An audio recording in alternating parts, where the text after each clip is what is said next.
Okay, so we read the introduction on Friday. Remember, they built the school. They were supposed to build it in a row, and they built it like a column instead.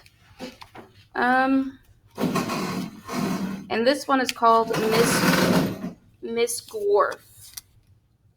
Miss Gorf had a long tongue and pointed ears.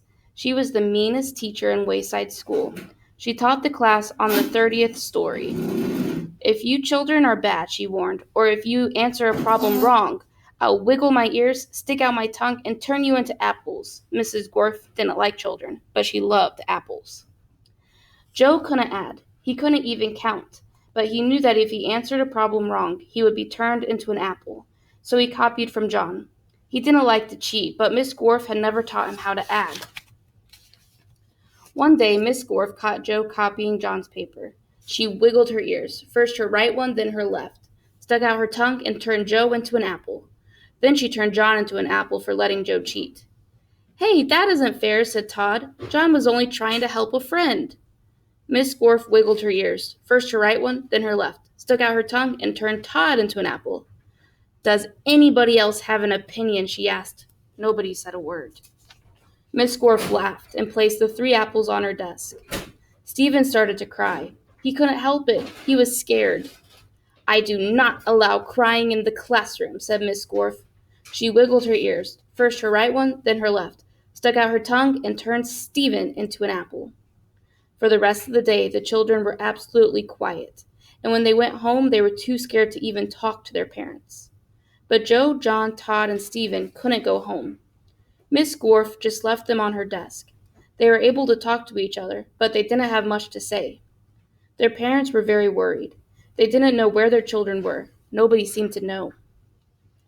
The next day, Kathy was late for school. As soon as she walked in, Miss Gorf turned her into an apple. Paul sneezed during class. He was turned into an apple. Nancy said, God bless you, when Paul sneezed.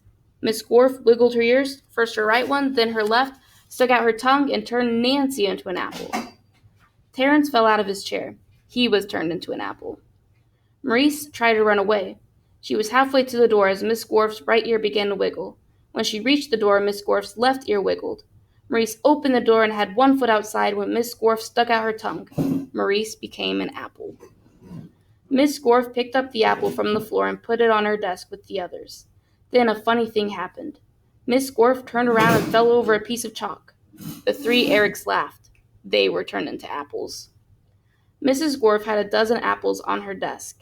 Joe, John, Todd, Stephen, Kathy, Paul, Nancy, Terence, Maurice, and the 3 Erics, Eric Fry, Eric Bacon, Eric Ovens. Lewis, the yard teacher, walked into the classroom, the gym teacher. He had missed the children at recess. He had heard that Miss Gorf was a mean teacher, so he came up to investigate. He saw the 12 apples on Miss Gorf's desk. I must be wrong, he thought. She must be a good teacher if so many children bring her apples. He walked back down to the playground. The next day, a dozen more children were turned into apples. Lewis, the yard teacher, the gym teacher, came back into the room. He saw 24 apples on Miss Gorf's desk. There were only 3 children left in the class. She must be the best teacher in the world, he thought. By the end of the week, all of the children were apples. Miss Gorf was very happy. Now I can go home, she said. I don't have to teach anymore. I won't have to walk up 30 flights of stairs ever again. You're not going anywhere, shouted Todd. He jumped off the desk and bopped Mrs. Gorf on the nose. The rest of the apples followed. Miss Gorf fell on the floor. The apples jumped all over her. Stop, she shouted, or I'll turn you into applesauce. But the apples didn't stop, and Miss Gorf could do nothing about it. Turn us back into children, Todd demanded. Miss Gorf had no choice.